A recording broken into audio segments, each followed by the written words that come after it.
1971 সালে বাংলাদেশের স্বাধীনতা একটি এমন ঘটনা যা বৈশ্বিক উদাসীনতা ও রাজনৈতিক জটিলতার মধ্যে প্রায়শই হারিয়ে যায়।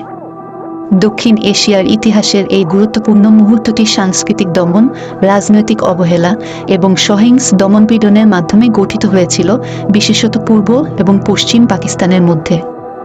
স্বাধীনতার জন্য সংগ্রামের শিকড় 1952 সালের ভাষা আন্দোলনের মধ্যে নিহিত, যেখানে পূর্ব পাকিস্তানের, বর্তমান বাংলাদেশ, জনগণ বাংলা ভাষাকে একটি সরকারি ভাষা হিসেবে স্বীকৃতি দেওয়ার দাবি জানিয়েছিল, যা দুই অঞ্চলের মধ্যে সাংস্কৃতিক ও রাজনৈতিক দূরত্বকে প্রকাশ করে।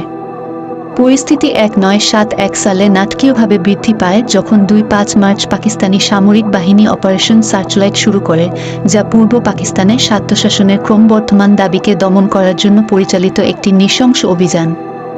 এই অপারেশনটি বাঙালি জনগণের বিরুদ্ধে ব্যাপক নৃশংসতার সূচনা করে, যার মধ্যে গণহত্যা, জোরপূর্বক বাস্তুচ্যুতি এবং যৌন সহিংসতা ছিল, যা গণহত্যার সাথে তুলনা করা হয়।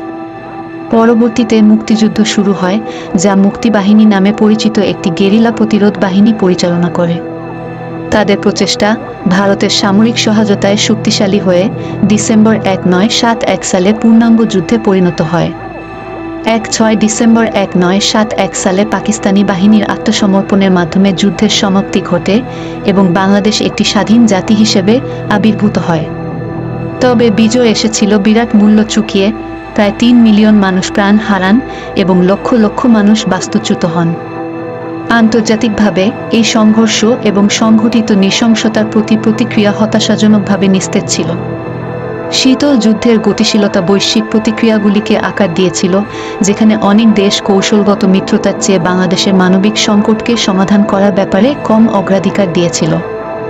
এই সময়টি বাংলাদেশের ইতিহাসের একটি বেদনাদায়ক অধ্যায় হিসেবে রয়ে গেছে, যেখানে স্বীকৃতি ও ন্যায় বিচারের জন্য লড়াই অব্যাহত রয়েছে, কারণ 1971 সালের গণহত্যার স্মৃতিগুলো ঐতিহাসিক বিস্মৃতির মধ্যে হারিয়ে যাওয়ার ঝুঁকিতে রয়েছে।